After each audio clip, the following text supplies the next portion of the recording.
Holmes, for heaven's sake, whatever's going on? Oh, hello, Watson. You're early. Did you kill all of your patients? What? Holmes, where have all these wretched bees come from? I increased the temperature of the room so as to prevent them from hibernating. I needed to take a sample of honey. But it worked, Watson. We will have honey all year round. Ridiculous and dangerous. They're domestic bees, Apis mellifera, such industrious workers. Anyway, Watson, I am sorry, but I must leave you. I'm in rather a hurry. You have a new case? Yes, but nothing as thrilling as this experiment. A theft of plants at the Royal Botanic Gardens in Kew. I'm helping a minister who's an old friend of mine. You can join me if you like.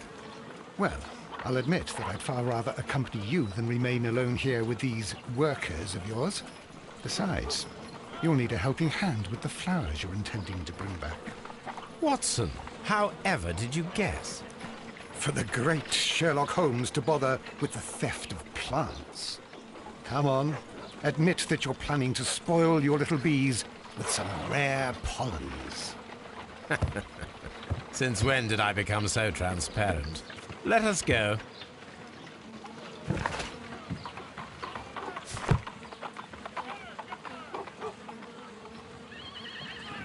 Oh dear, Toby. I wasn't aware that you were Watson's new literary agent. Oh dear, Toby. I wasn't aware that you were Watson's new literary agent.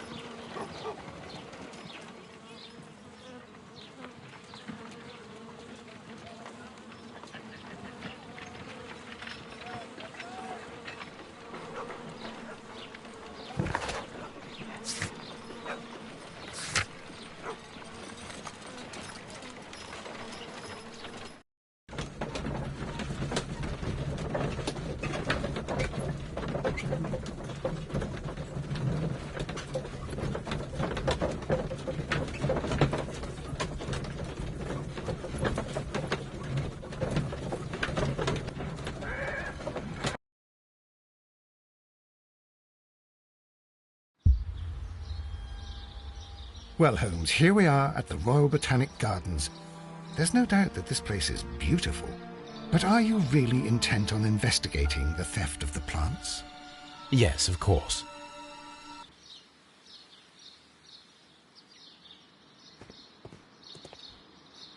Don't touch anything else, is that clear? Just go and get a bucket of fertilizer, and without turning it over this time. Good day to you, gentlemen. How may I help you? If you are here for a visit, please do come back on Sunday. I am afraid that it cannot wait. My name is Sherlock Holmes, and this is my friend and colleague, Dr. Watson. We are investigating the theft of plants that took place here 5 days ago. A remarkable collection, I believe. So you're the one in charge, eh? A small favour for a friend. Now, to whom do I have the pleasure of speaking? I am Martin Hamish. I am the Deputy Director of Kew Gardens. And that fellow yonder is Albert. He works here. I am delighted to meet you. What can you tell us about the plants? They were rare and exceptional plants. We presented them at our last exhibition. We haven't removed the stand yet. It is still in the large glass house. We only learned of their disappearance the evening after the exhibition, and nobody saw anything. No doors were forced? No, but I would imagine that for a thief it would be fairly easy to gain entry, for there are no guards here. Well, if you don't mind, we will take a look. Now, you say that it is in the large glass house. Yes, the one just behind me. Just a second, since Albert has nothing else to do. Albert, show these gentlemen where the exhibition was held. How many people work here? Only myself, but occasionally 2 students, Albert, whom you have met, and Miss White.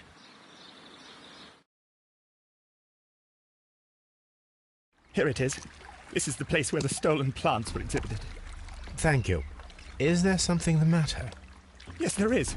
All right, the plants were valuable and rare, but it seems to me that the tragedy that took place here only 2 days ago has been entirely forgotten already.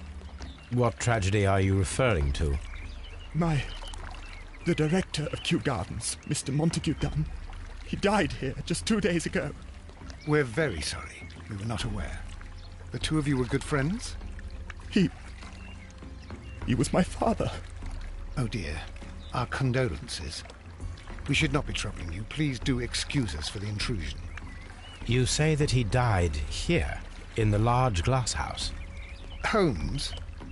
Yes, just here, near the door to the Colonial Collection.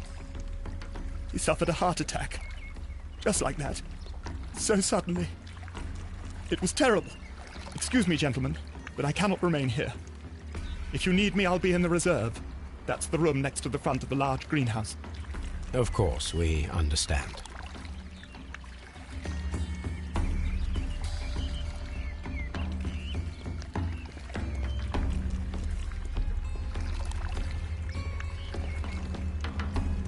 According to Albert, this is where his father, Montague Dunn, was found dead.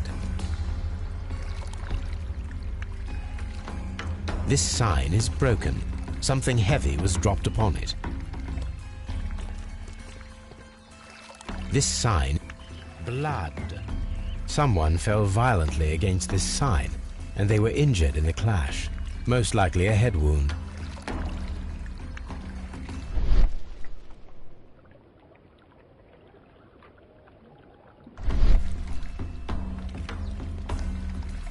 The traces are thinner in some places.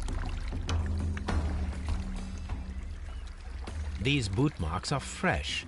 It appears as though someone was dragging their feet. The footprints reveal that someone staggered here.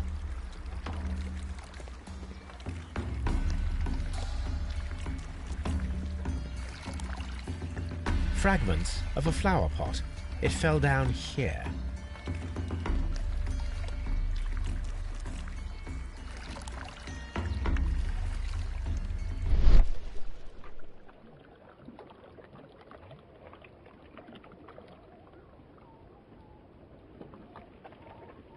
Soil.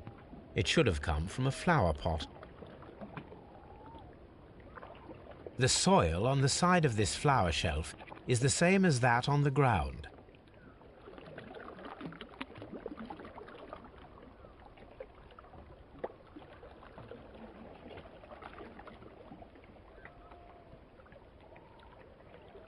This pot was broken fairly recently. A flower pot recently fell down from these shelves and was misplaced.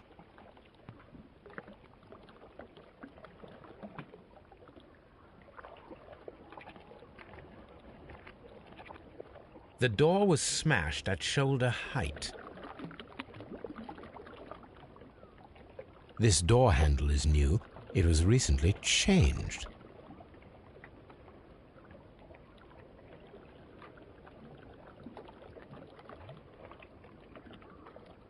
The esconsson was breached near the handle. The door was forced from the inside of the Colonial Collection room. The handle was changed afterwards. I think we need to inspect the Colonial Collection room. All the clues around here are quite suspicious. I need my imagination to make sense of it all.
This reconstruction reveals a disturbing fact. Montague Dunn damaged the door of the Colonial Collection room. He was in a panic, or the door was locked? Was it an accident, or a murder then, I wonder? I think we need to inspect the colonial collection.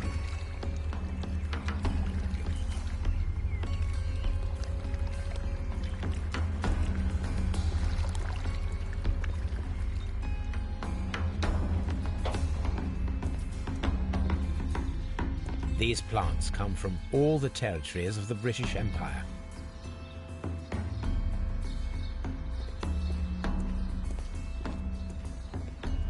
Very strange. Half of the colonial collection is absent. The smell is strong. It is a detergent.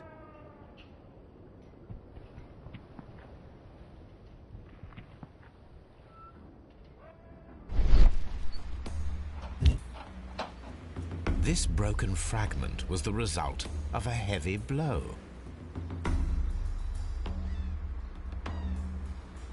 A fragment of marble, most likely chipped from a statue or sculpture.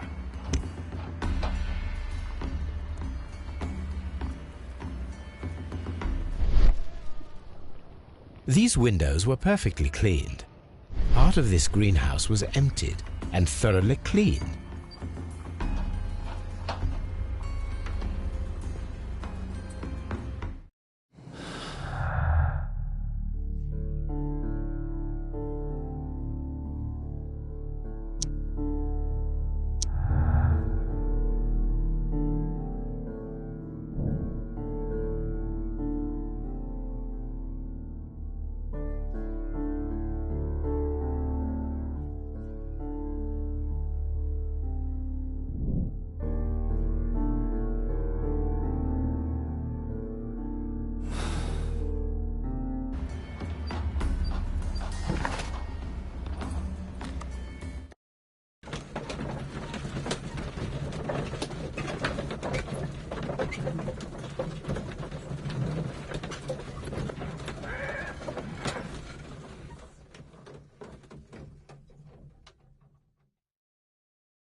I asked Inspector Lestrade to take Montague Dunn's body to Scotland Yard. It's ready for autopsy then.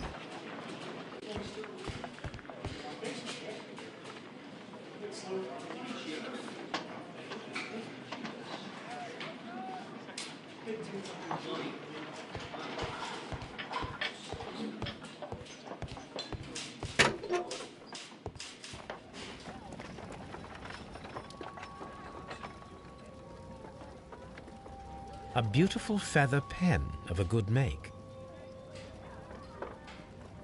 This watch is of great value.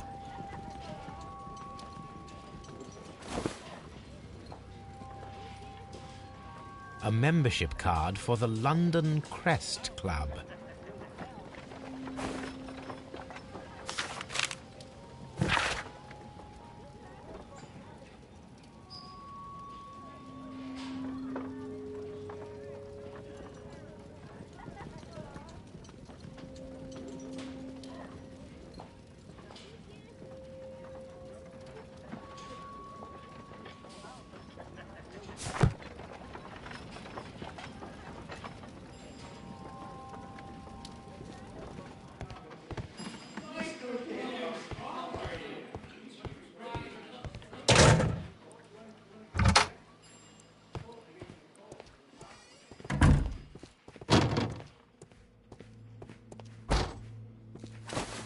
First of all, let us carry out an external examination.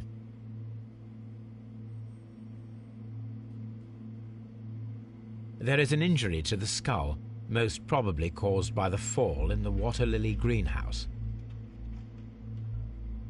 The vessels and the pupil of the eye appear quite normal.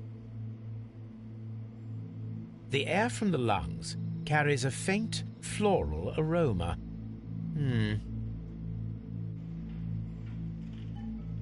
There are no suspicious marks upon the chest.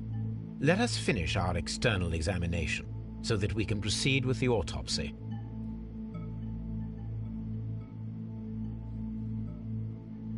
No redness, stings, or bruises. Nothing suspicious here. Now, let us examine the internal organs.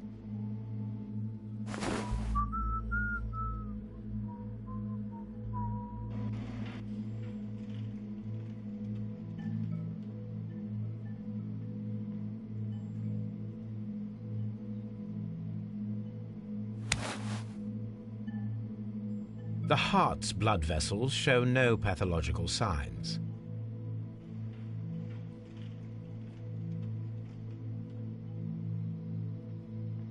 The heart tissue shows no visible pathological signs.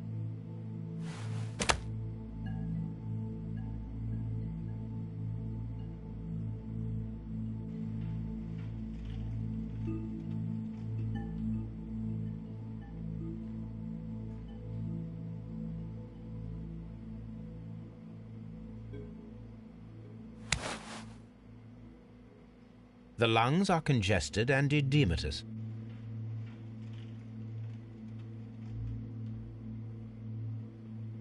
The tissue on the inferior lobe of the right lung is damaged, most probably caused by toxins from an unknown plant.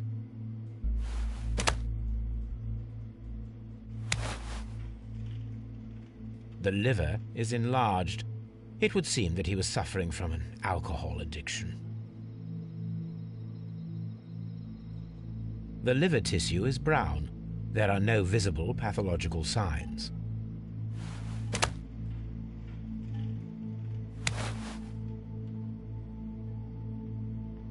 The stomach tissues show no visible pathological signs.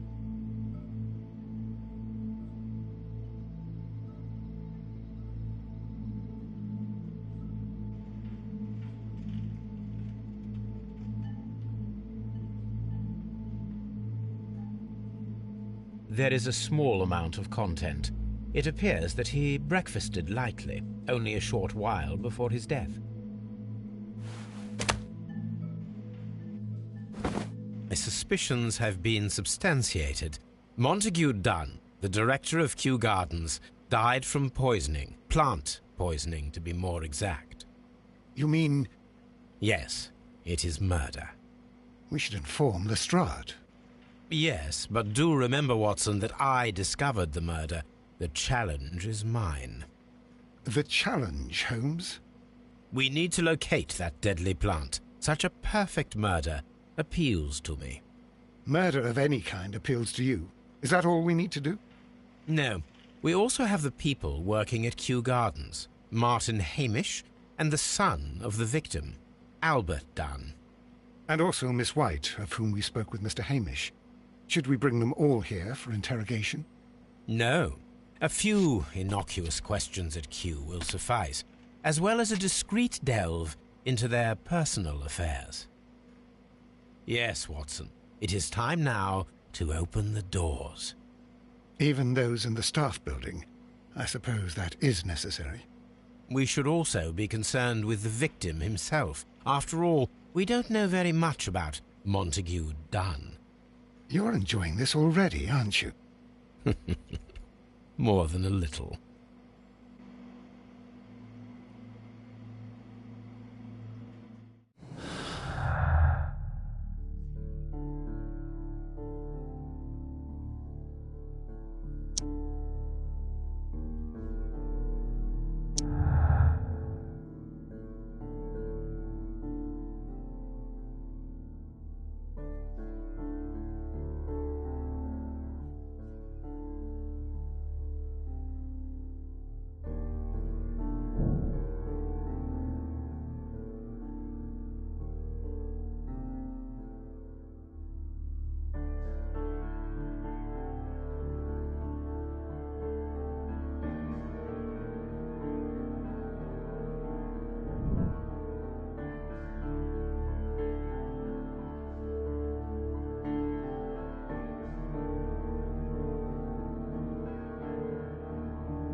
Mr. Hamish, can you explain to us what happened to the colonial collection? It seems somewhat depleted. But, most likely maintenance work, tidying up. You're not sure, then? But you're the deputy director. Well, I am busy. I cannot be everywhere at once.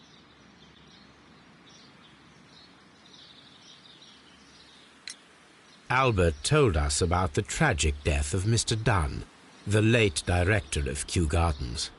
Tragic indeed. His heart attack was quite unexpected. As deputy director, how was your relationship with Montague Dunn? To be honest with you, Mr. Holmes, it could have been better. You see, every Tuesday he would carry out his inspection of the gardens, but it was solely to make an impression, great pretense that he cared at all.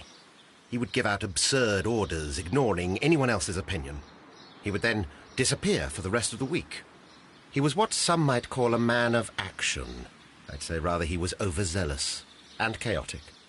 So after all, it was no wonder, perhaps, that he ended up like that, if you take into consideration his kind of lifestyle. You mentioned that Mr. Dunn led a particular lifestyle. Well, it's no secret that he enjoyed, celebrating, shall we say. He was a member of the London Smart Set. He was famous for it. That and... And? He had an eye for the ladies, to put it mildly, Mr. Holmes. Tell me, Mr. Hamish, do you grow the more deadly variety of plant here? You mean insectivorous? Yes, but nothing larger than that.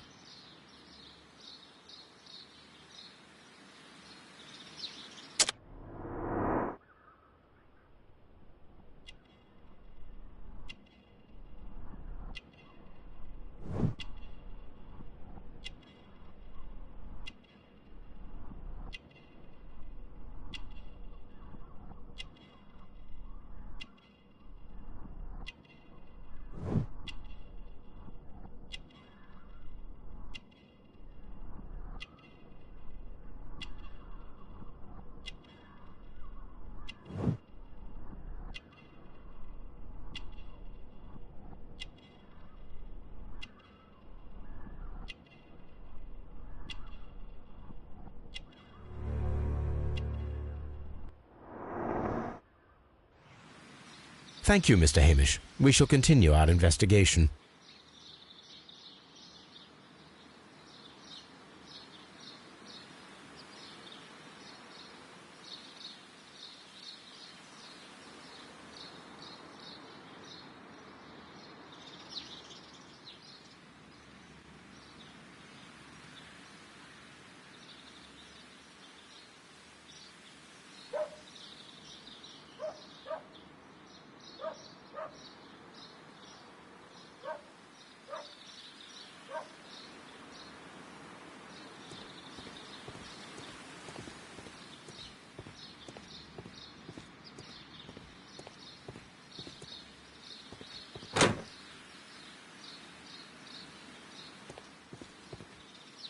Can I help you, gentlemen?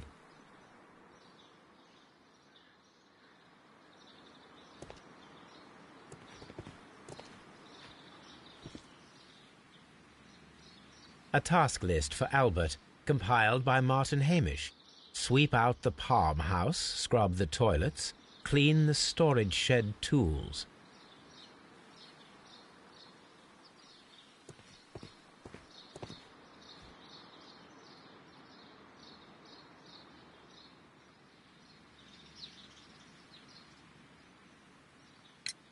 Who is Miss Margaret White? Ah, she is the young lady who studies with me. She visits here sometimes to help out with the greenhouses. In fact, she should be here today. She wanted to work at the seed house. That's the small greenhouse across from the large glass house.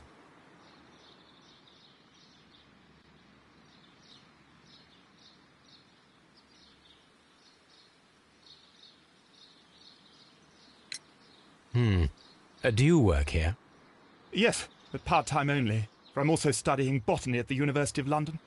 You're following in your father's footsteps, then. That is commendable. Well, even if botany is not my strongest suit, there are people who say that I could be a good manager. We noticed that a part of the colonial collection has been cleared. Ah. At the moment, I'm just dealing with the storage room. I don't know much about the other rooms. I imagine that your relationship with your father may have been a strained one. Yes. I cannot say that he was a kind man, for he never listened to me at all. He forced me to work here. But now, after his death, I've been pondering it over. Perhaps he wasn't so wrong about me after all. I have to follow his path, and I have to manage Kew Gardens, and I can do it. I can be as good as any other who works here. Would you please tell us about Martin Hamish, the Deputy Director? Well, I have to tell you that Mr. Hamish is not and has never been the Deputy Director of Kew Gardens. My father would not have tolerated it. Indeed? Well, that is most interesting. He told us that he was. Yes, because he believes that the management should be passed down to him now that my father is dead. But in actual fact, Mr. Hamish only has the honour of being the garden's longest-serving employee. In fact, if we are to think logically at all, it should be me who takes over the management of Kew Gardens. Do you not have a good relationship with Mr. Hamish? I suppose so. But we have very little in common. Mr. Hamish loves his plants and Kew Gardens, and I cannot say that I share his passion. I see. And how was his relationship with your father? Oh, he hated my father. It was obvious. He would be furious whenever my father boasted of Kew Gardens in the newspapers or at conferences. He was convinced that my father was stealing all of the credit for himself. But my father treated Mr. Hamish in the same way as he treated anyone, dismissively, with indifference.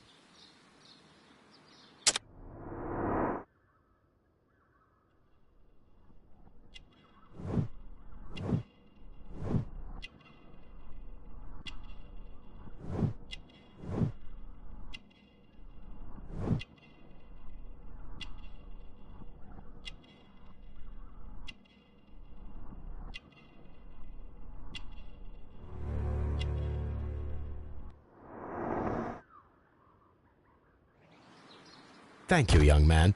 We shall see you again soon. Palm House.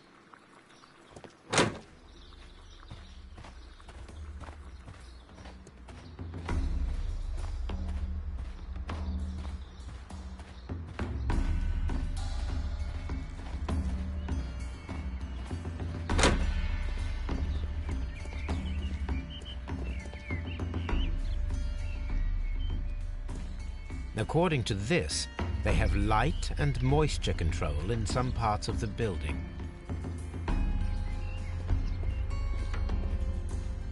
Water lily greenhouse.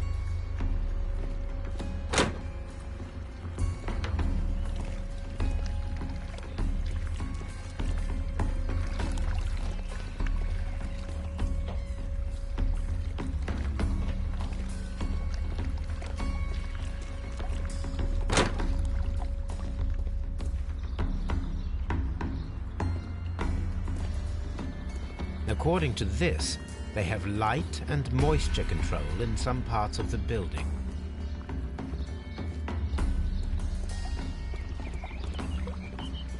Dry tropics. According to this, they have light and moisture control in some parts of the building.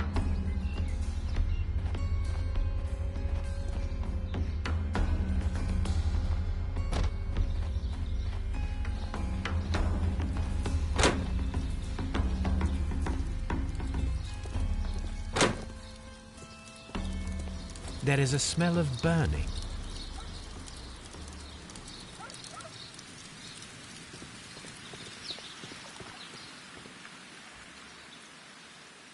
Look, Holmes, this charming lady must be Miss White. She's entering the seed house.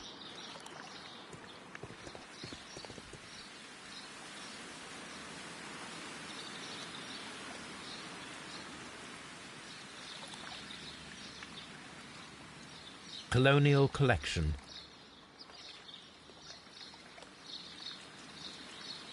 Director's office, cloakroom and laboratory. Nursery. Seed house.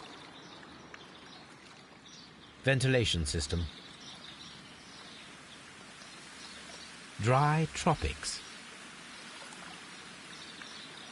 Water lily greenhouse. Palm house.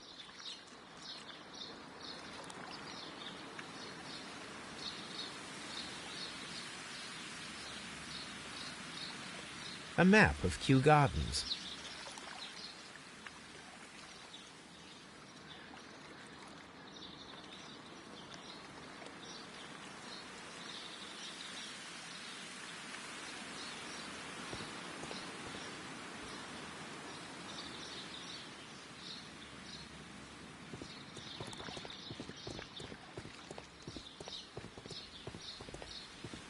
Open.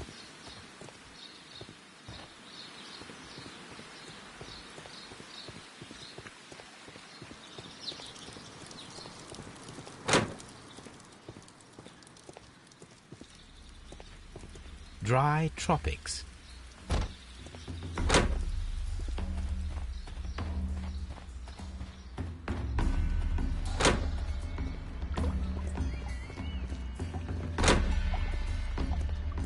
Water lily greenhouse.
Seed house.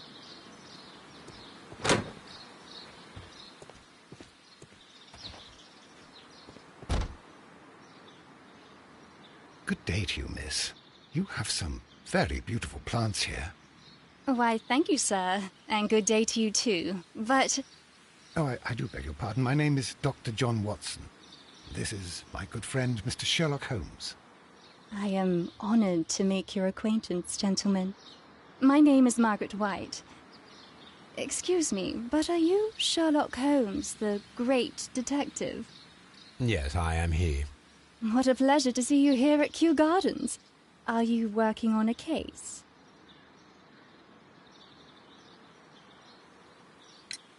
Yes, a theft of plants that took place here a few days ago after their most recent exhibition.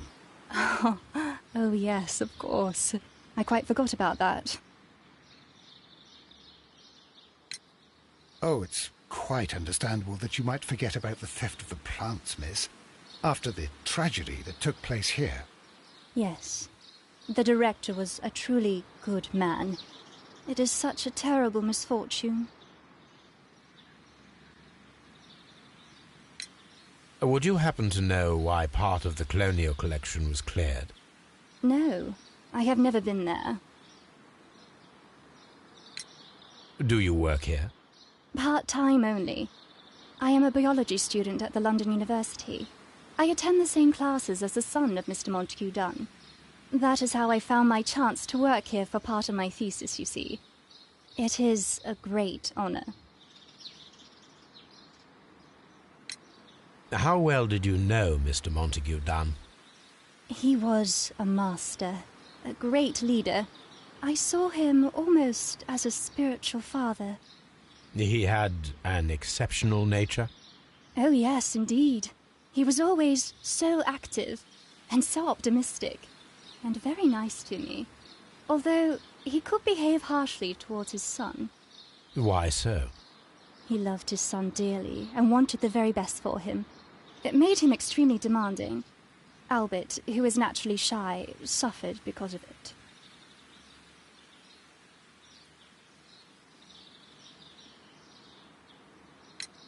Most of the doors in Kew Gardens are locked. Do you have a key to this room? Oh, yes. Albert gave me a set of duplicate keys. He agreed I might carry out my studies without disturbing him. It is only temporary.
Thank you, miss.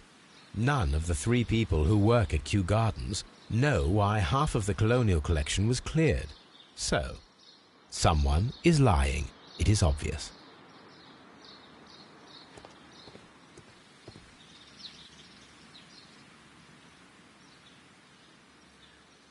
A book about ships. Nothing at all to do with plants. These leather gloves are new and of good quality. They do not appear to have been used. Materials for college study. They belong to Albert. This place serves as Albert's office. From here, we are unable to see the interior of the Colonial Collection Room.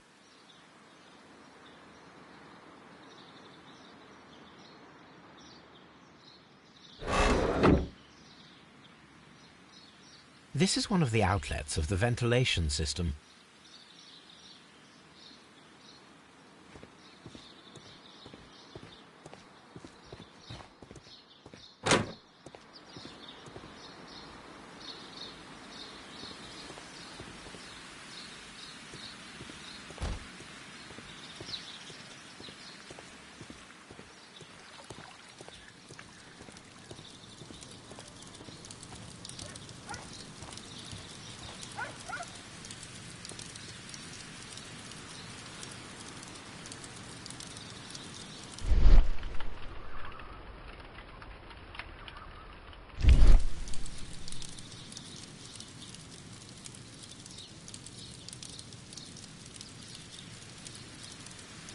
The symbol is not from Kew Gardens.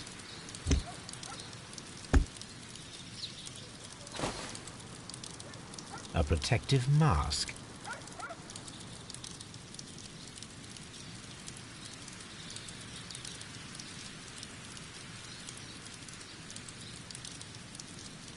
Someone set it alight, but it did not burn. A broom handle was half burned. A door handle? Why would anyone throw such a thing in the fire?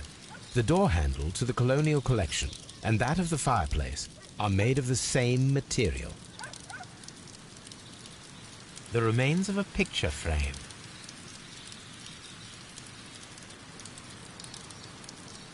The plants were set alight fairly recently. Some have not completely burned.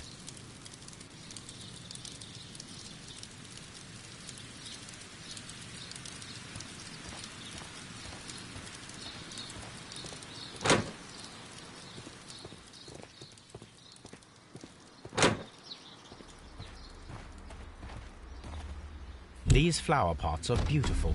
They are intended to be used for exhibition purposes. The symbol is not from Kew Gardens.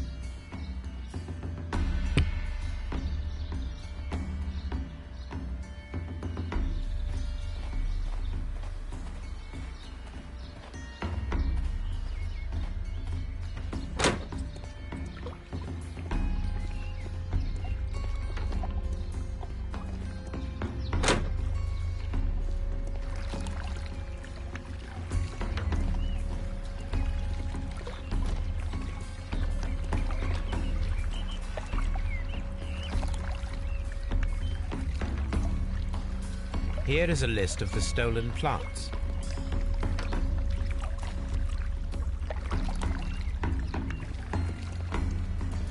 Do not touch.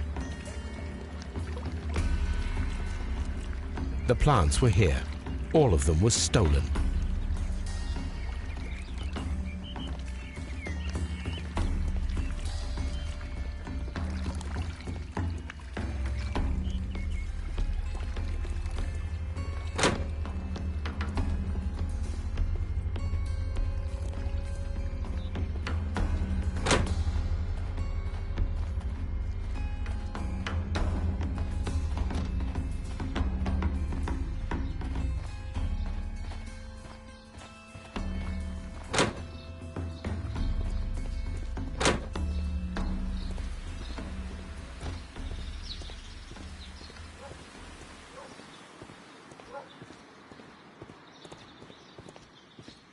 Locked.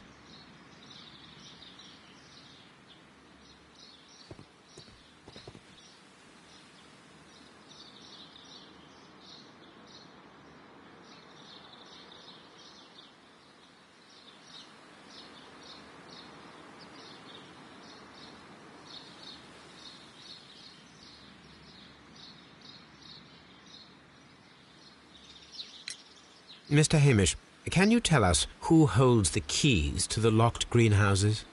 That would be Albert, Mr. Dunn's son. Yes, Albert keeps all the keys, and one can only imagine why. What do you mean? Well, he was never interested in Kew Gardens before, and now all of a sudden he is trying to act as if he owns the place. I think he wants to take over the management here. He'd do better to leave that to me. He has no experience. No, none at all. What is your opinion of Albert as a student of botany? He's useless. I often tell him so, and I can only give him cleaning tasks. Botany is not his life's work, and his father well knew it. He was furious about it. He was? Oh, yes. He forced his son to work here, and he never missed an opportunity to criticize him publicly. Are you able to elaborate on that? Well, for example, with our last exhibition here, Mr. Dunn had Albert make a presentation speech. But then, while the lad was speaking, Mr. Dunn interrupted him, asking him difficult questions, making him look like a failure. It was with the intention of making a fool of him, Mr. Holmes. That must have been terribly humiliating. Yes, he was crushed, and he had to leave. Everybody was making fun of poor Albert. That is, except for Miss Margaret White, who is such a nice lady and who always takes pity on Albert. You mentioned a Miss White. Would you tell us more about her? She is a student who works here part-time. She is quite charming indeed. She possesses a great talent for botany. You should take a look at some of her experiments that she carried out in the laboratory. Ah, if only she were not so naive. Why naive? The way she used to flutter around Mr. Montague Dunn. And he couldn't help but be flattered by all her attention. How could an intelligent woman such as Miss White not see through his game? I can only scratch my head and wonder. Thank you, Mr. Hamish. We shall continue our investigation.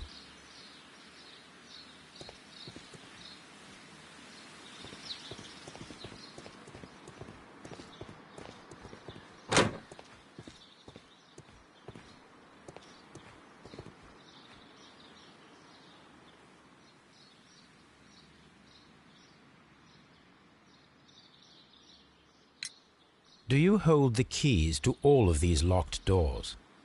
Yes, you can have them. But I cannot give you the keys to the cloakroom. The employees' effects are private. I am sure you understand. Thank you, young man. We shall see you again soon.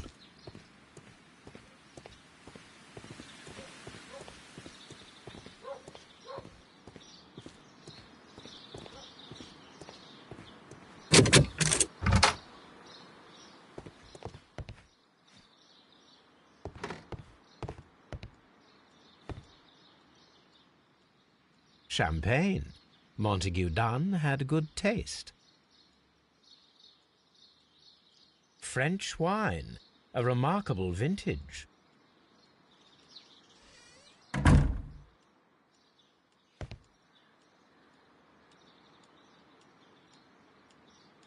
Newspapers discussing Kew Gardens.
A photograph of Montague Dunn and Reynold Hamish.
I suggest that we don't tell Miss Margaret White about this document.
Locked.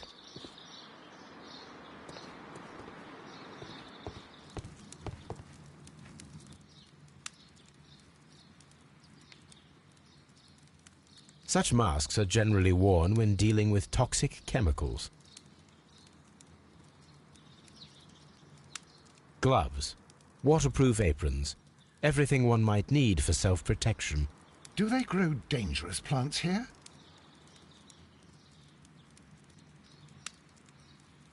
It appears as though the protective equipment is missing from here.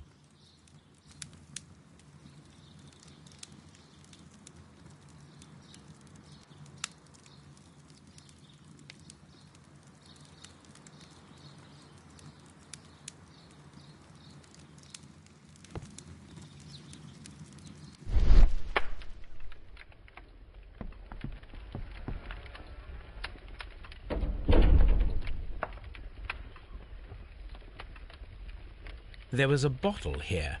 It left behind a trace of the substance that pervaded the laboratory.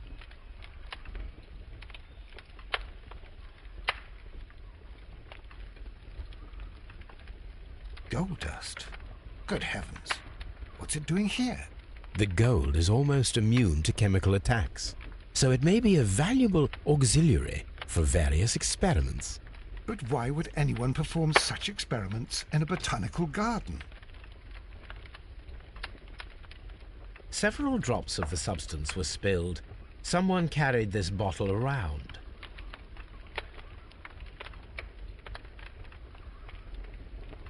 Several drops of the substance were spilled. Someone carried this bottle around. The bottle is no longer here, but it is possible to detect a faint scent. We need a good nose.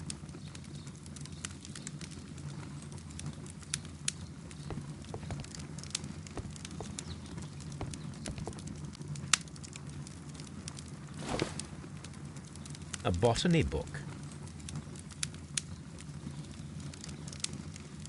This student's book belongs to Albert.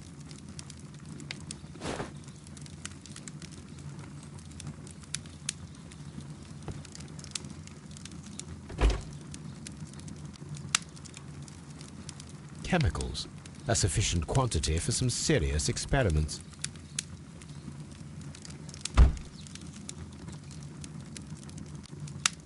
A phonograph used for voice recording. Remarkable. Yes, this is quite a modern laboratory.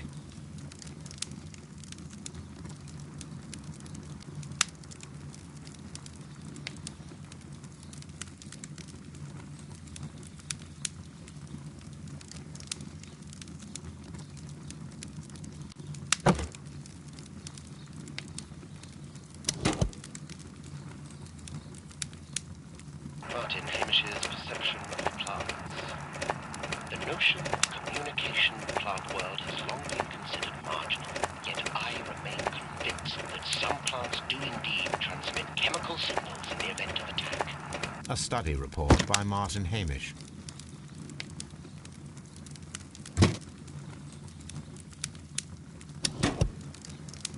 And it seems these multiple experiments, the plants to respond to their environment and have a form of consciousness. Margaret White, February 1895. Report number 245. Study report.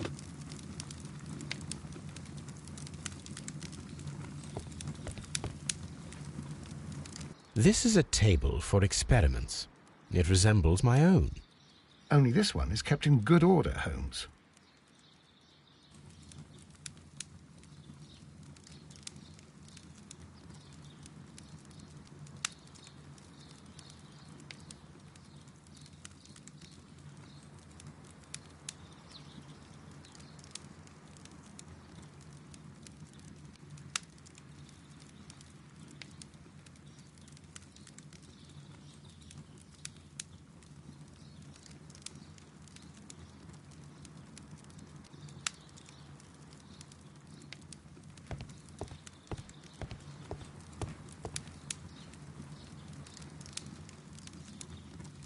Locked.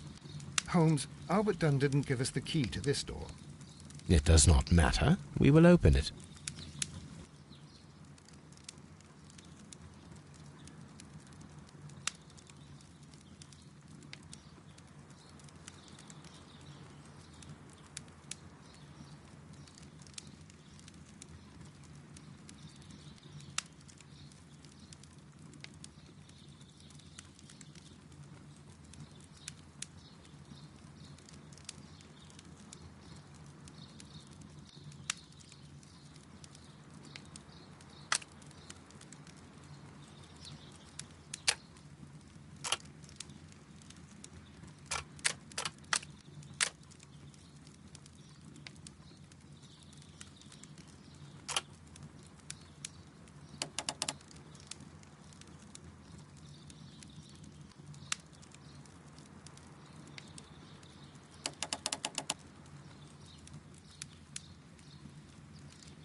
Open.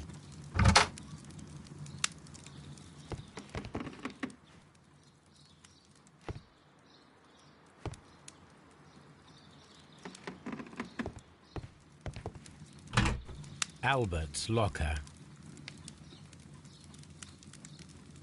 Specialist articles on shipyards and ship construction. Albert Dunn has a great passion for shipbuilding and the sea. A rejection letter from the British Royal Naval College.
picture of Miss White and Albert in front of the University of London.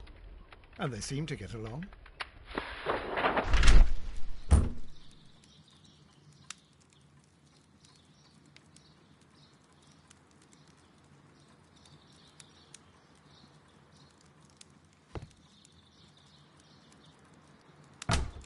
Martin Hamish's locker.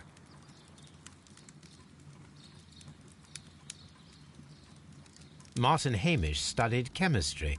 Interesting.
A review on rare and exotic plants.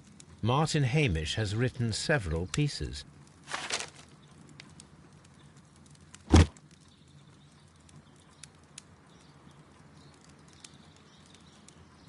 Father and I, Kew Gardens.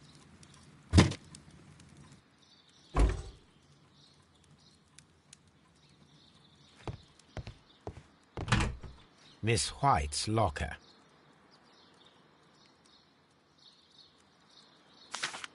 A draft of the letter that Miss White sent to her parents.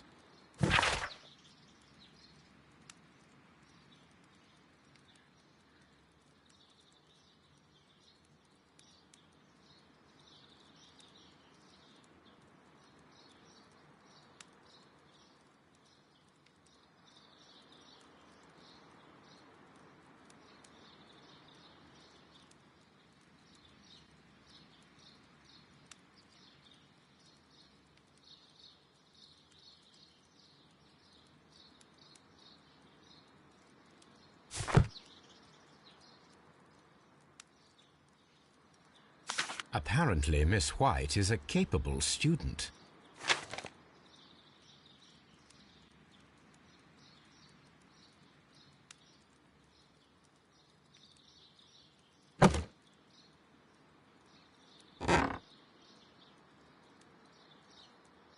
These jewels must be worth a small fortune.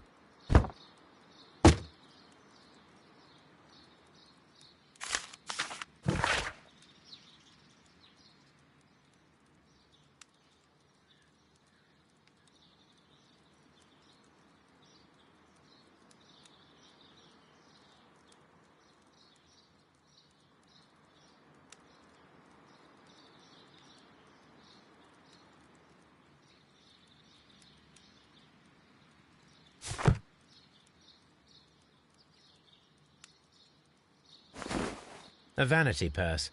It is of high quality.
nursery.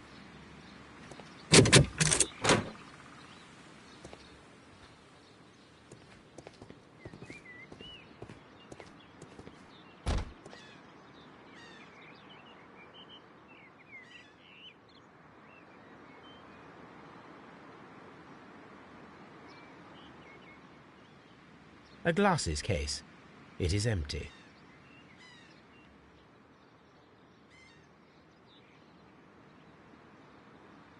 A thesis, written by Martin Hamish. This area serves as Martin Hamish's office.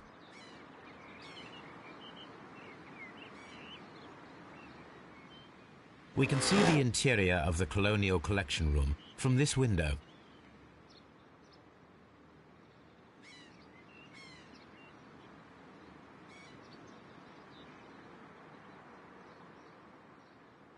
This poster is for an exhibition that Martin Hamish was directing, but it had nothing to do with Kew Gardens.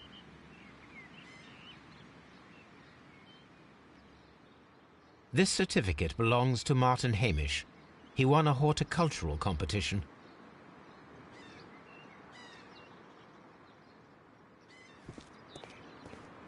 These young plants must be delicate if they are kept in the nursery.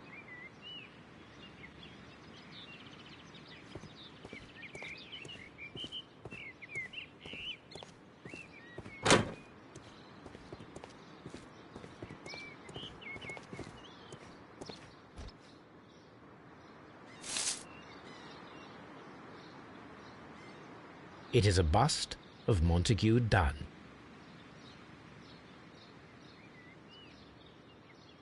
I am curious if the marble that we found will fit this place. Here it is.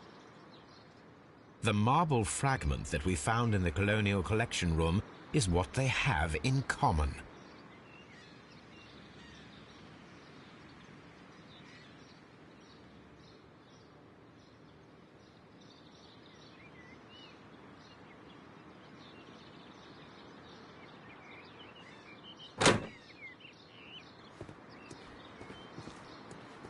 The seeds of plant species are stored here.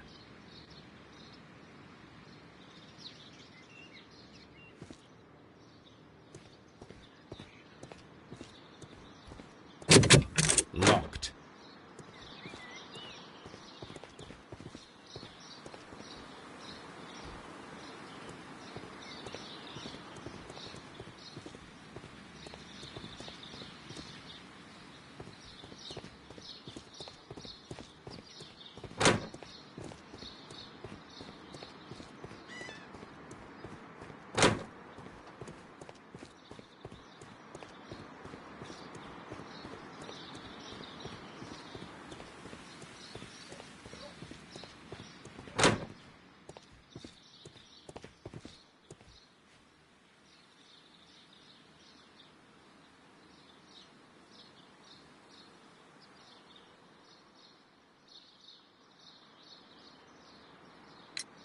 I perceive that you are passionate about the Royal Navy. Passionate? No, not really. I like ships, that is all. Are you quite sure? You do not seem to be so interested in plants. It's difficult, that's all. My future is here. It has never been about anything else.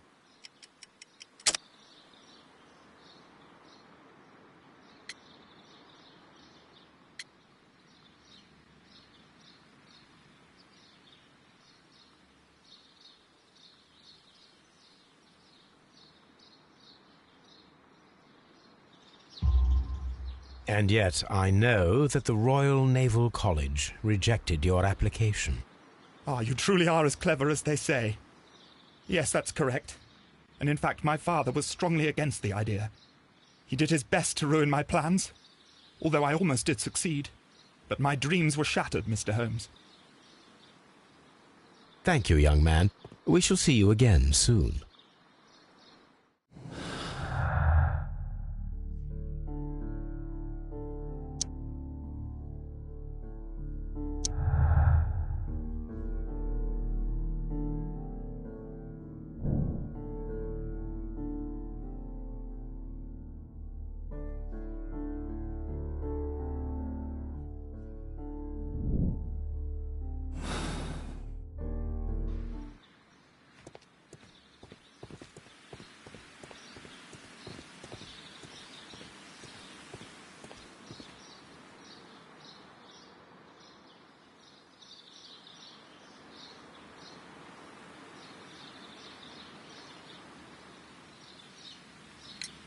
Mr. Hamish, was someone from your family connected with Kew Gardens?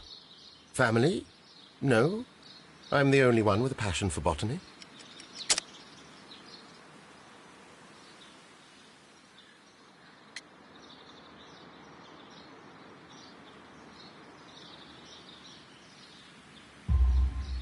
I do not think so. This photograph of you and your father at Kew Gardens suggests the opposite.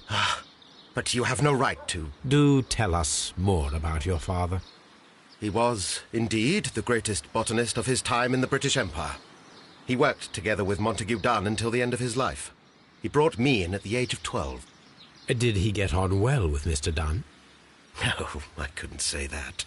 They expanded Kew Gardens together, that was all.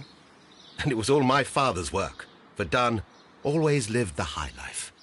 So Mr. Dunn was not helping your father? Oh, yes, he provided the financial support. And as far as he was concerned, that fulfilled his role.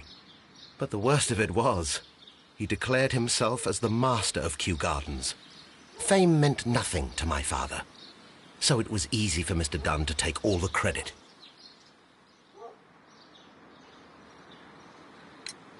There is a bust of Montague Dunn in the nursery. A bust? Oh, that old thing. Further proof of that outrageous ego of his. But why in that room in particular? Oh, I don't know. It has always been there.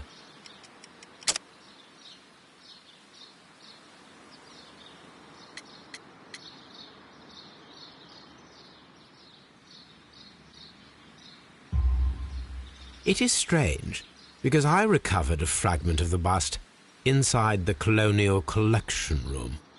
Really? Oh, well, so I am mistaken. It ought to have been removed during the clean-up. This room is so small. Do you know who moved it? I have no idea. Surely Mr. Dunn requested it. Do you have any more questions like this? Because fragments of rock are not my responsibility. Evidently. Thank you, Mr. Hamish. We shall continue our investigation.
Here it is.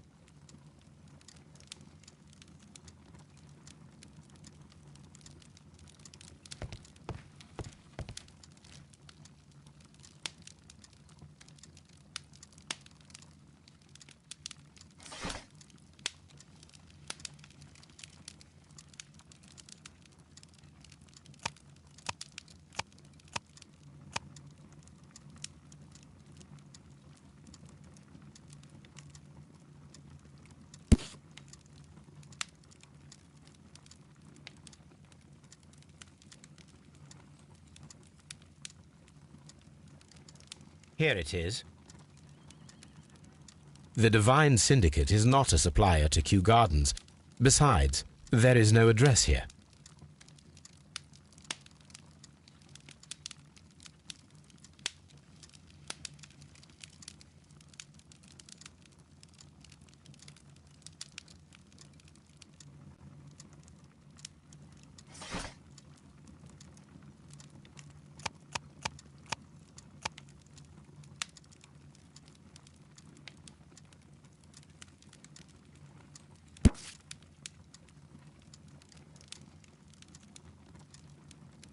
Here it is.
Here it is.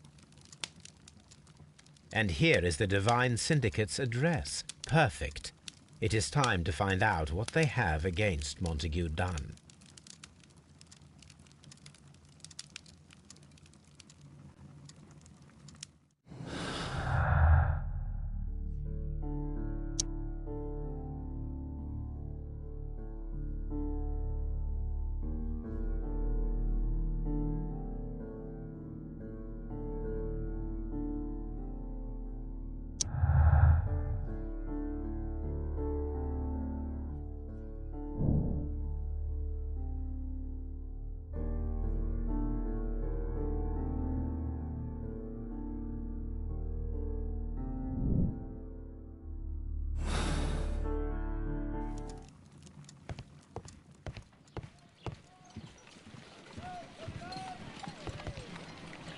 Come on, Toby. We have some work for you to do. Let us go to Kew Gardens.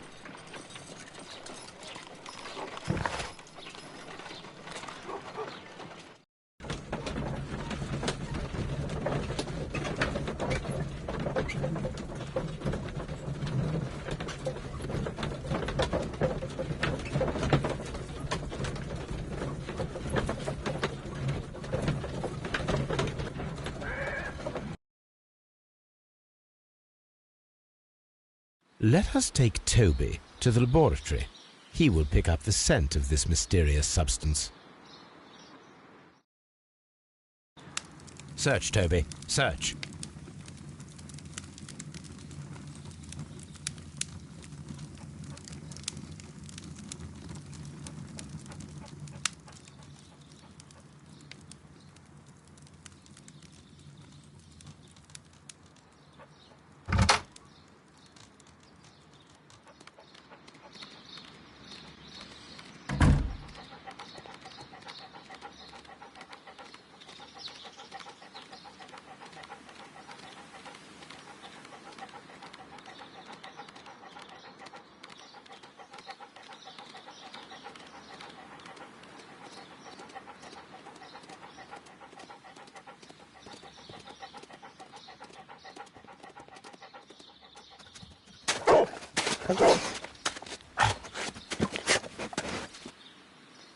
Congratulations, Toby. Now let us see what you have found. This is the bottle that was used in the laboratory. It was buried here. There is still some liquid remaining in the bottle, with gold flakes, a tiny caterpillar. Not surprising to see one in a garden, but at the bottom of a bottle.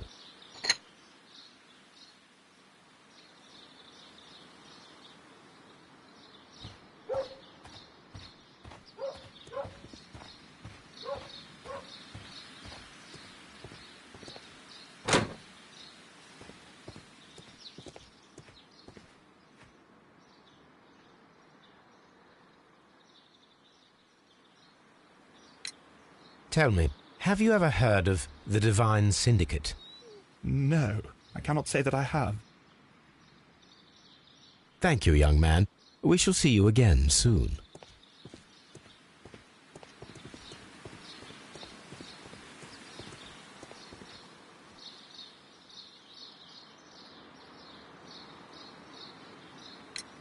Are you aware of the Divine Syndicate?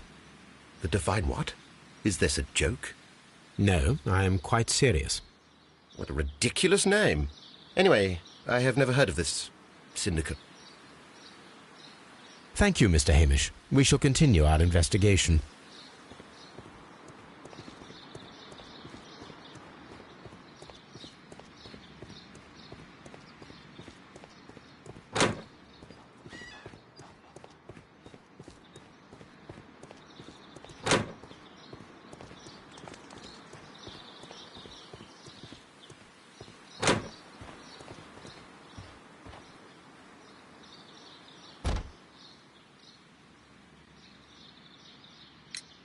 The Divine Syndicate. Does that name mean anything to you, by any chance? Not at all. But it is a very pretty name. Thank you, miss.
Let us determine just what we have found here. Let us pour liquid from the bottle into a test tube to perform an analysis. This is the bottle that we found hidden at Kew Gardens. Let us use a pipette to take a sample of the liquid and fill a test tube.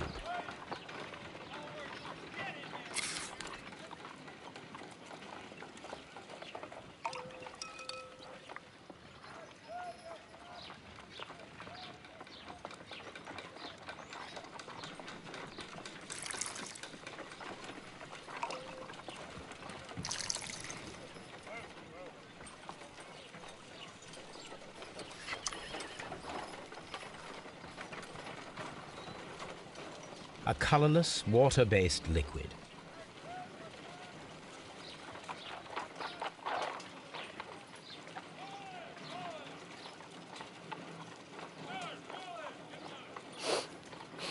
Quite a strong floral aroma. Holmes? What are you doing? It has a bitter taste. What if it's poisonous? Did you ever see poison stored in enormous jars like that? Anyway, there is a doctor nearby. So what do you think it is? It is some kind of organic compound. Let us vaporize the liquid and see what happens.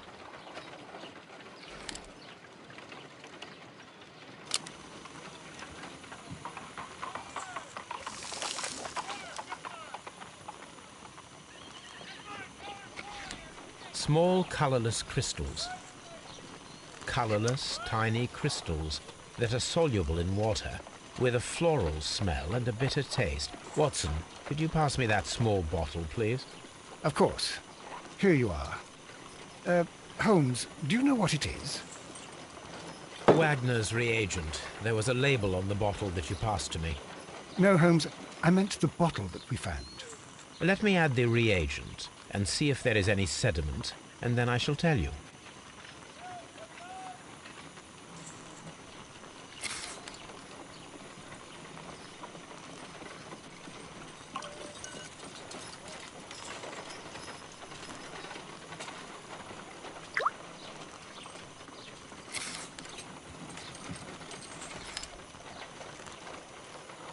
Red sediment, just as I suspected. This liquid is of organic origin. It contains some alkaloid. Most likely it is unstable, and that is why there is a quantity of gold dust to prevent contamination. This mixture is probably a fertilizer. Someone was carrying out unusual experiments in the garden's laboratory.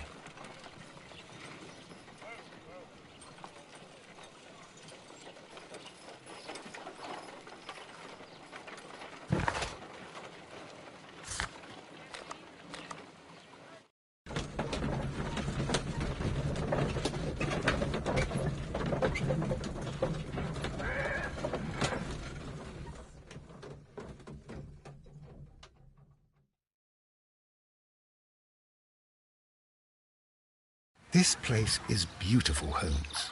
Its atmosphere is remarkably soothing. Let us find someone who could help us.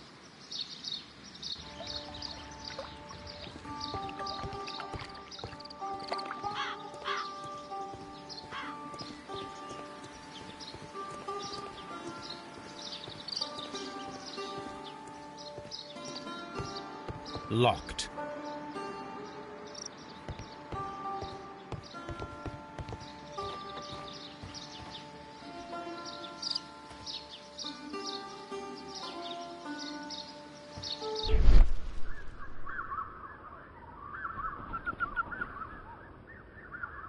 Fragments of a flower pot. It fell down here. A fragment of a flower pot.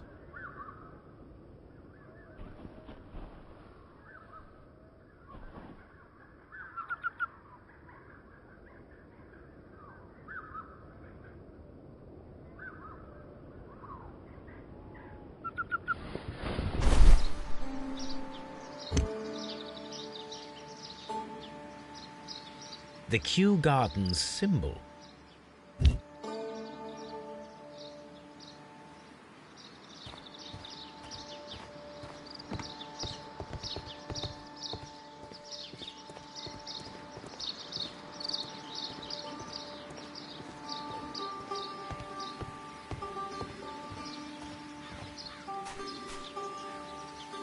Good day to you, sir. My name is Sherlock. I am exalting the sap. A while can you wait? From the trace of elements and moreover from the quality of the ambient geotropism it depends. Therefore, please, mind my gravitropism. Its balance, do not disturb. Disturbed is most definitely the word. There. Completed is the symbiosis. Welcome you are. To introduce myself, I shall. I am the Green Grand Mystic. The Green Grand Mystic? Himself? This is me. Who am I speaking to? We are two gentlemen who are extremely interested in the vegetation philosophy that is advocated by this establishment. Listening to you, I am.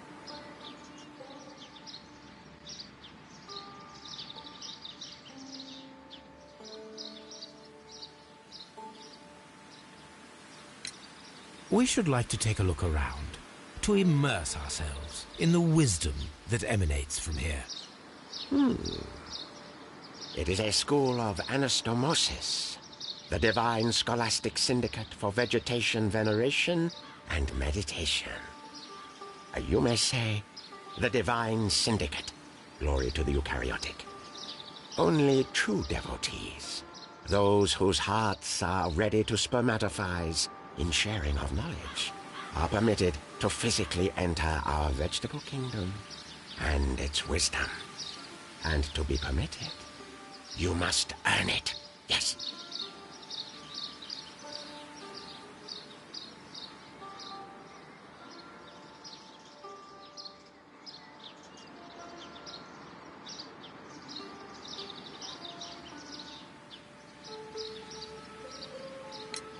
Green Grand Mystic, we are ready to become devotees and gain access to your temple. What is the name of our Lord, our God King?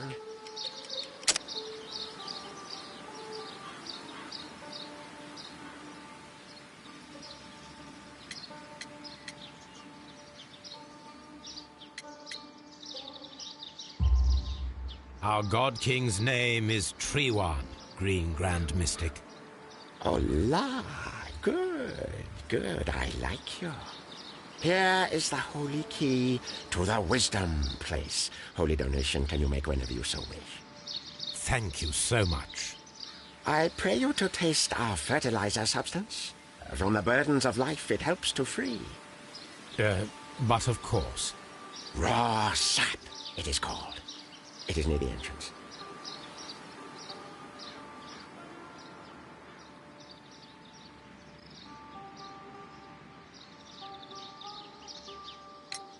Do you have friends at Kew Gardens? None. Not worthy there.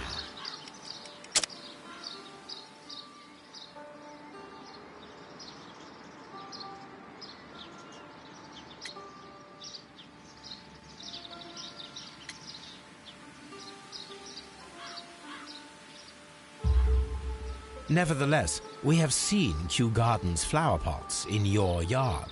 How could they happen to be there? What?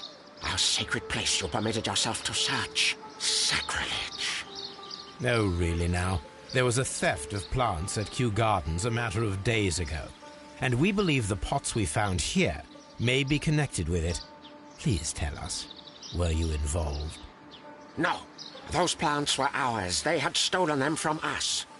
How so? Their director, Dump, I believe. Done. Yes, that's what I said. He borrowed from us 3 of our sisters for the exhibition at his green fly-infested gardens. But he never gave them back to us. Excuses and imbecility. So we went in and saved them. I see. So, if you stole those rare plants from them, then it means... Ah, I get it. Bravo, Holmes. I think the case is solved. No, we did not steal. We saved. Well, as a matter of fact, we were unable to find our 3 plants. I beg your pardon. And yet you took all of the exotic plants from the stand. They had disappeared. It was the least we could do. They stole our sisters, and so we stole theirs.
Well, we will leave you to your meditation.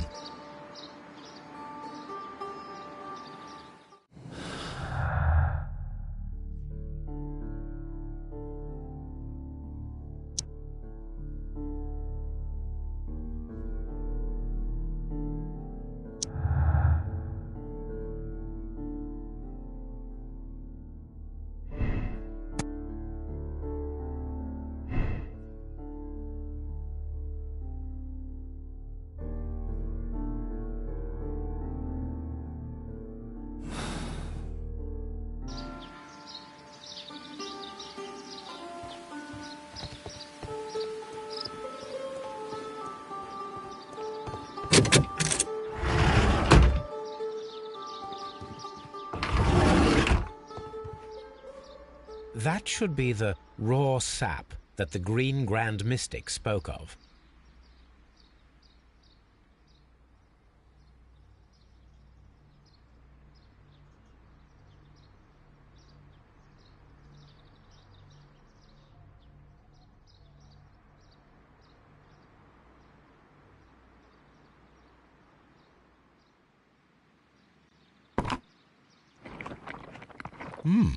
It is rather delicious, and of an excellent quality. My word, Holmes. Their sap is like a form of cocaine.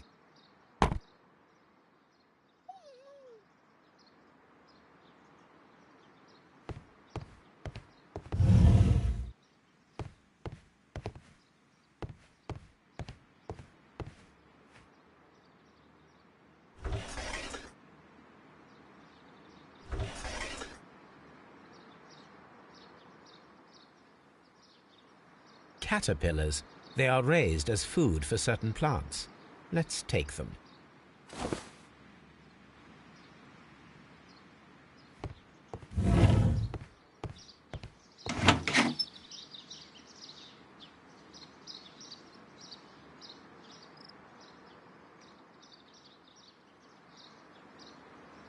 These 3 plants are identical to the ones shown at the exhibition.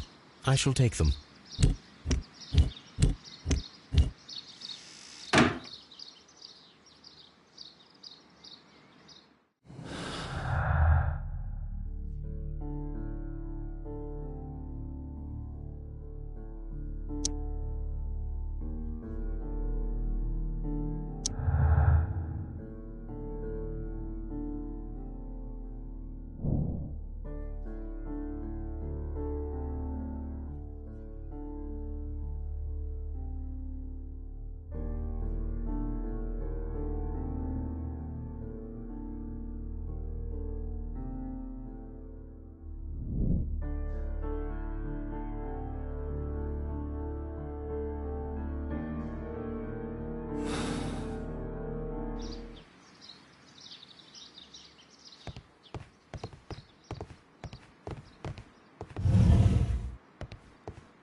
This must be Triwan, the Divine Syndicate's god.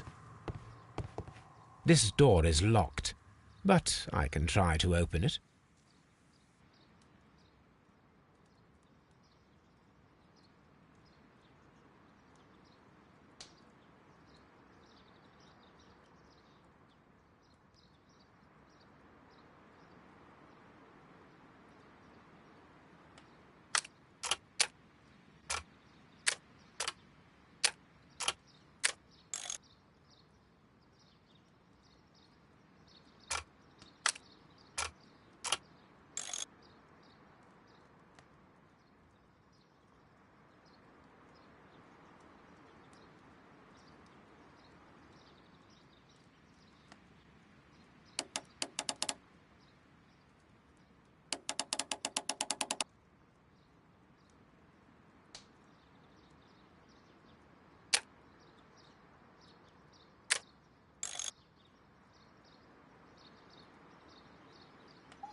These instruments are used for smoking opium.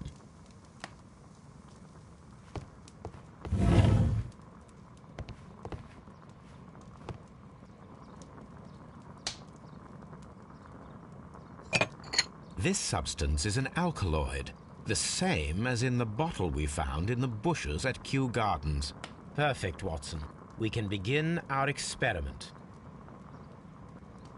This cabinet is full of chemicals. They are the same as the ones we found in the laboratory at Kew Gardens.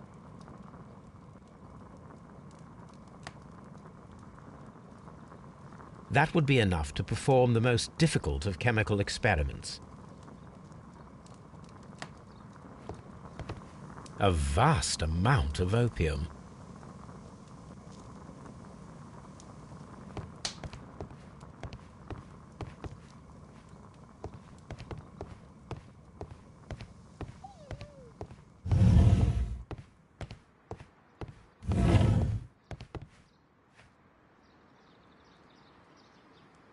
The list of plant friends and benefactors, lawyers, well-known manufacturers, political leaders.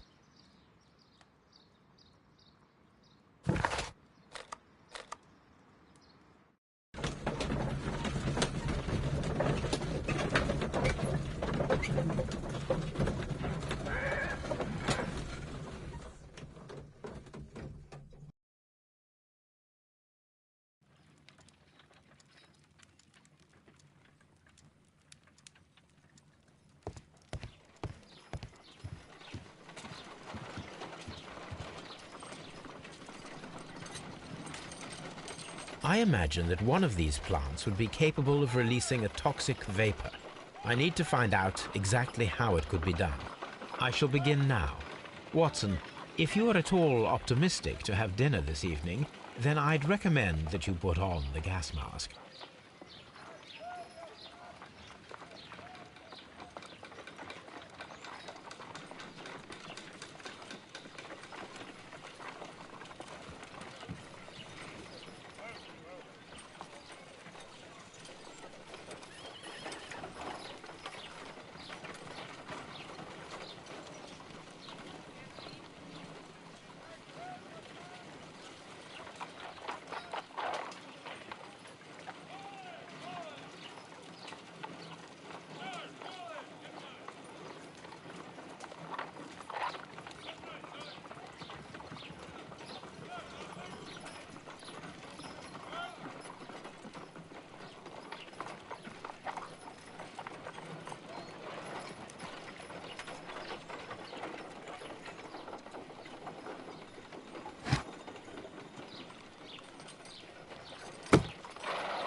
It appears to open after being soaked with alkaloid.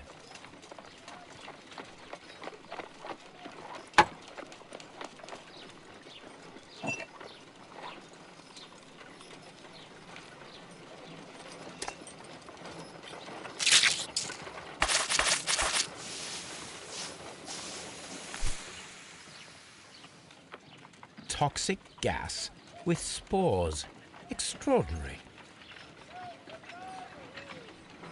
The plants would be capable of killing only if they were directly next to the victim and stimulated at precisely the right moment. Let us take our caterpillars to the Colonial Collection Room. We may see things more clearly there. It is too early, Watson. Our suspects will be there. Let us investigate Kew Gardens one more time and ask some questions.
Can you tell me if you saw Mr. Montague Dunn on the day of his death? Yes, of course.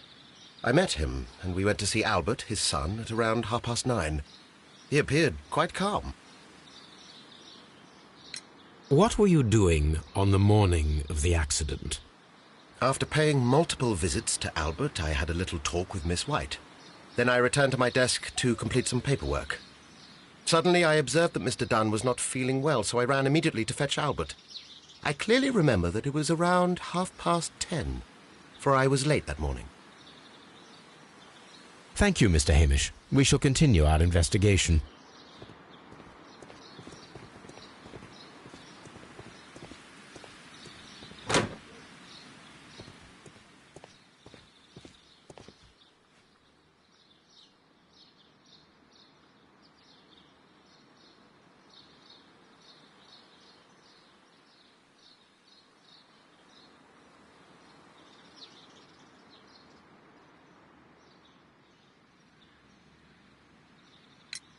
Your father's death does seem highly suspicious.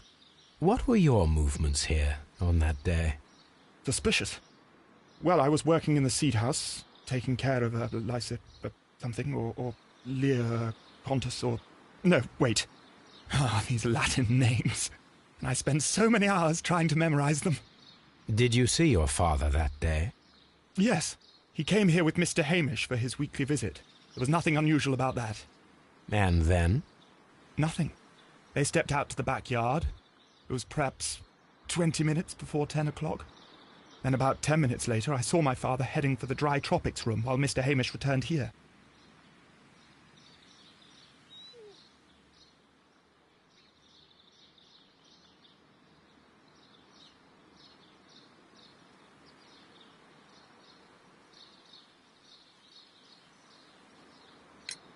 And Mr. Hamish and Miss White, what were they both doing that morning? Mr. Hamish visited me a couple of times. I also saw him returning from talking with Miss White, and that was at 10 minutes past 10. But then he ran back here to me to tell me that my father was feeling unwell. We hurried across to the water lily room, and I found my father lying dead on the floor. Oh, my God. Thank you, young man. We shall see you again soon.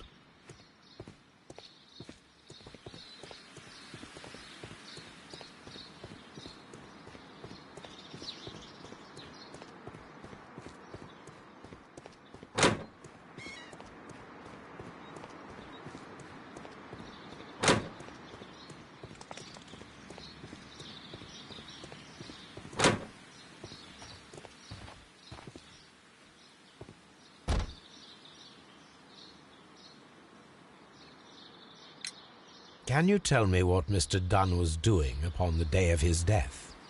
I can, but there is nothing very special to say.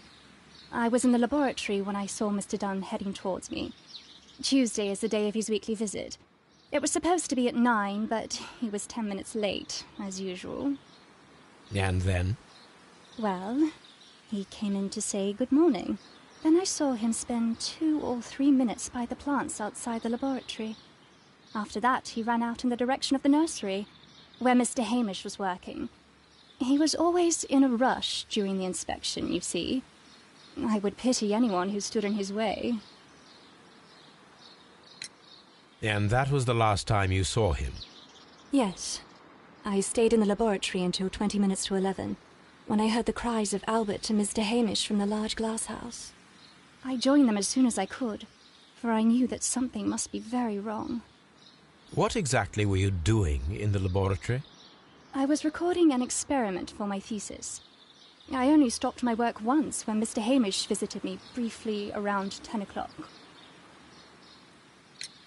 You say you were recording an experiment when the tragedy occurred. Might I listen to the roll? Certainly. Please do. You will find it in the laboratory. It is number 320. Thank you, miss. Everyone has gone, Holmes. The way is clear.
When Montague Dunn was standing close by the plants, the caterpillars were released and caused the deadly spores to activate.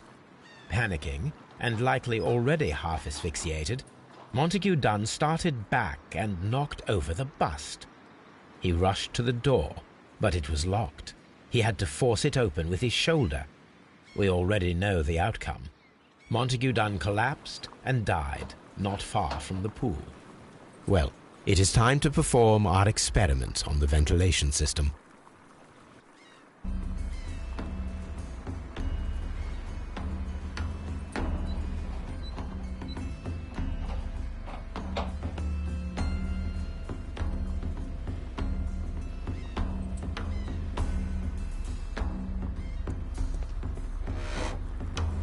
The caterpillars could only fall from the ventilation duct. Our caterpillars are in place. I'll activate the ventilation system so that they fall down. Watson, stay here and observe. All right, Holmes.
The power is on.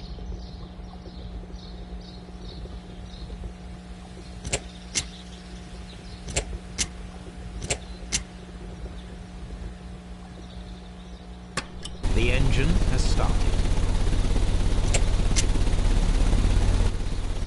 The ventilation system is working.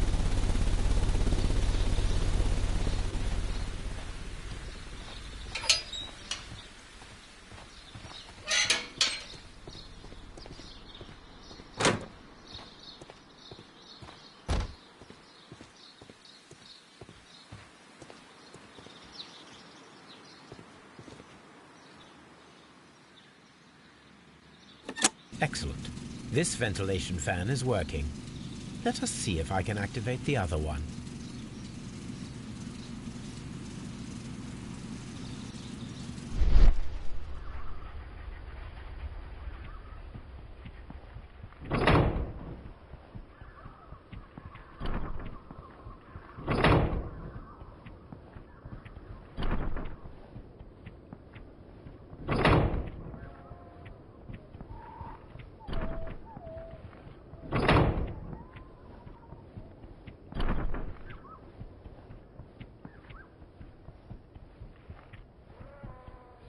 Perfect. Now I just need to find Watson to check the result. It works perfectly, Holmes. Bravo.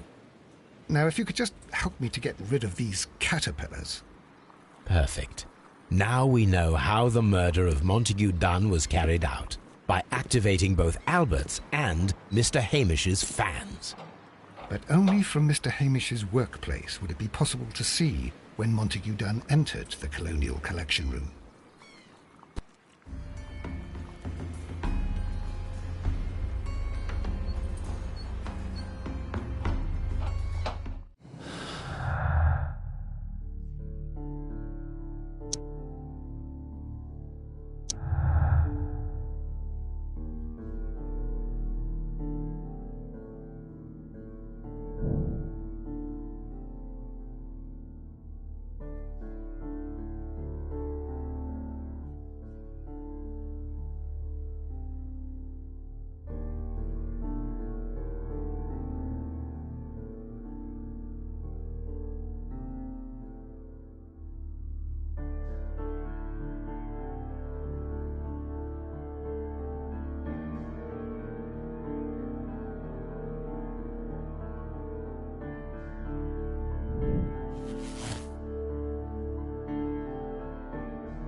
Let's go to Scotland Yard.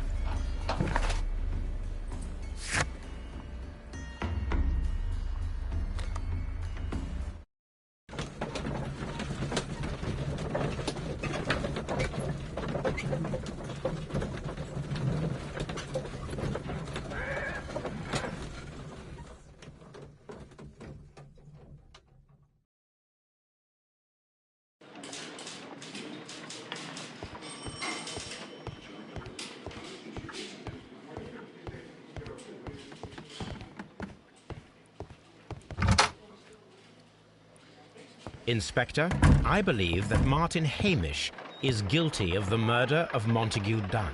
Aha! I knew it. I'll send the lads around to arrest him. Very good. I shall wait to hear from you.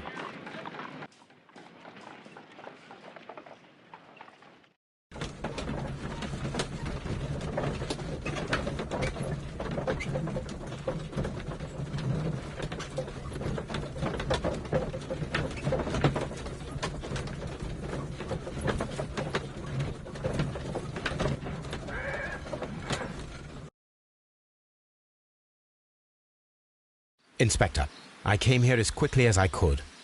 Martin Hamish is in the large glass house. There's no need to hurry.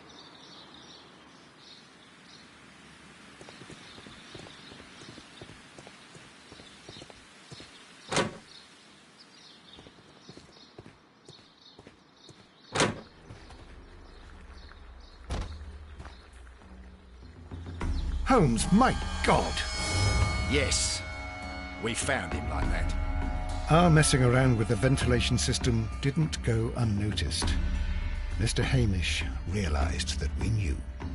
Inspector, could you arrange the body, please? I should like to examine it.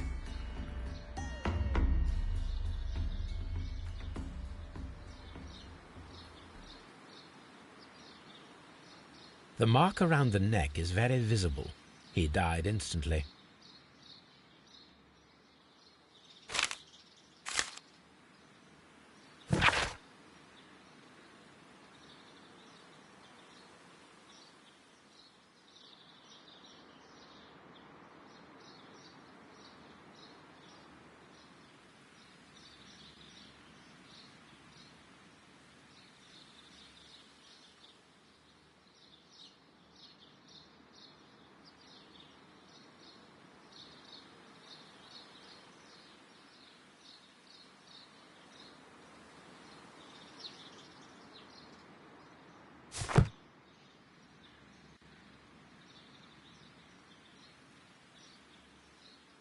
Holmes, his left shoe is unique. This anomaly is often a characteristic of... A club foot. Bravo, Watson. That is the key element of this case.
Here it is.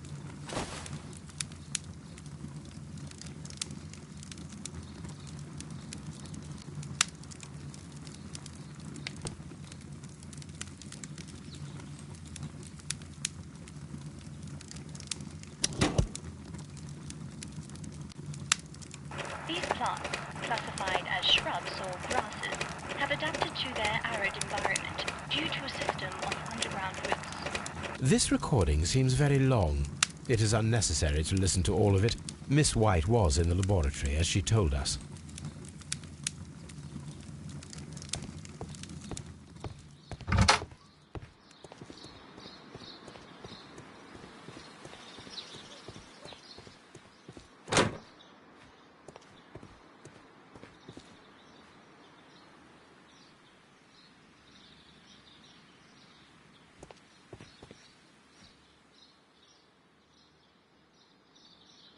Something about this rings very oddly.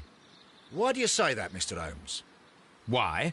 Because of Mr. Hamish's club foot. Oh, I deserve to be kicked from here to Charing Cross. I should have noticed it. But, Mr. Holmes, I can't see why. No, I don't suppose you do. You must recall that Mr. Dunn was locked inside the Colonial Collection Room by the murderer. If it was Mr. Hamish, he would have had to run up to his workplace to trigger the fan situated above it, taking into consideration the condition of his foot. Well, it is still possible. Perhaps, but it is rather strange that such a person as Mr. Hamish decided to base his plan on the speed of his gait. You mean to say that somebody helped him? So the suicide is questionable? Correct. Mr. Hamish accuses only himself in his letter, and so the investigation stops. Possibly an accomplice, then? That idea had not occurred to me, Mr. Holmes. I have another idea, Inspector. Thanks to the testimony that we have collected, we are able to rebuild the events as they took place that day. With a timeline, such as we did in the Jack the Ripper case. Precisely. The map at the entrance of Kew Gardens should help us with our timeline. Let us analyze the facts and statements so that we may recreate the events of that morning.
Let us summarize.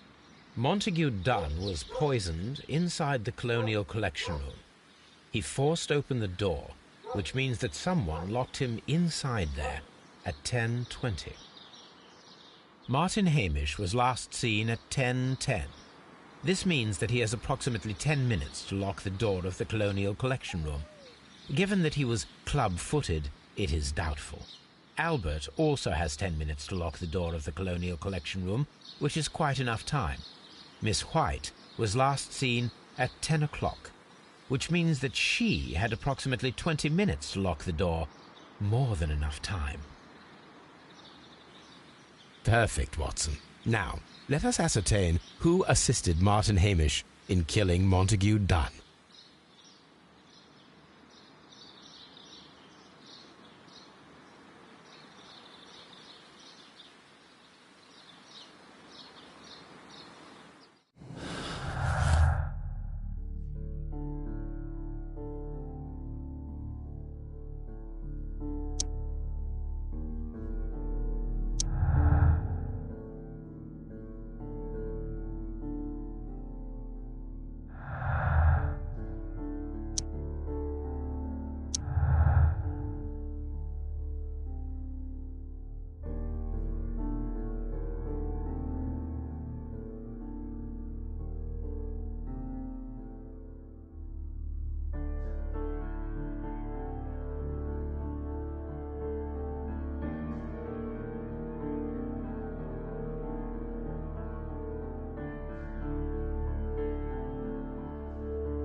What happened, Inspector? It's all over now, lad. There is no use denying it. We know that you murdered your father. Patricide by plant poisoning. Very alliterative. What? You're mad. I didn't do it. I don't know anything about botany. No!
Inspector, the case can be closed. Martin Hamish operated alone.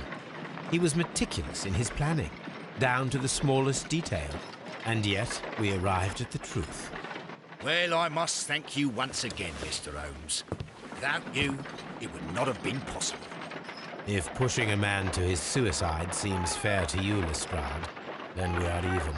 Mr. Holmes, you did what was needed to not appear in this inquiry. I thank you for your discretion, Lestrade.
But Holmes, how can you be certain that we'll find Miss White here?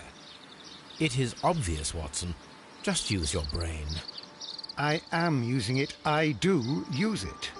Now that the rope has tightened around Martin Hamish, Miss White must act to erase all traces of her implication. After the suicide of her accomplice, there is one final trace remaining: the deadly plants of the Divine Syndicate. She will be there. Very good. Shall we go? Just one moment.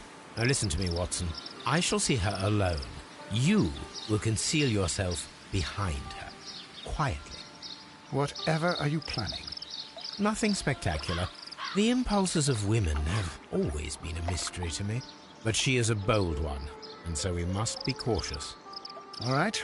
You can count on me, Holmes.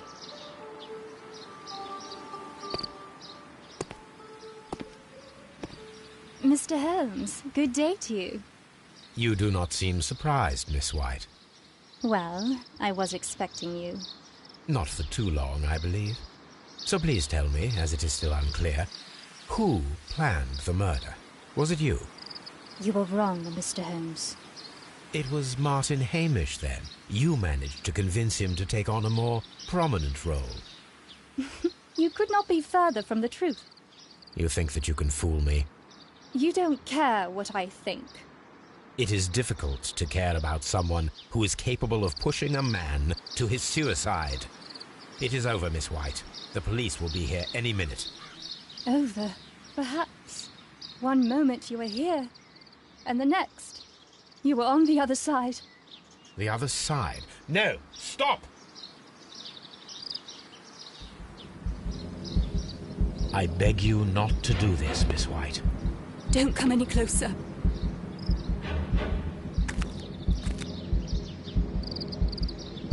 Please remain calm. We can help you. Not one step further. Don't try to stop me. Stop this foolishness. You cannot truly want to die. No, it's too late.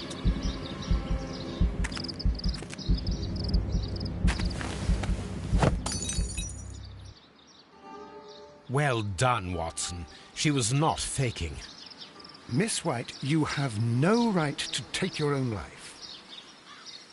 Dr. Watson? Did you just save me? Or worse?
Where are you going?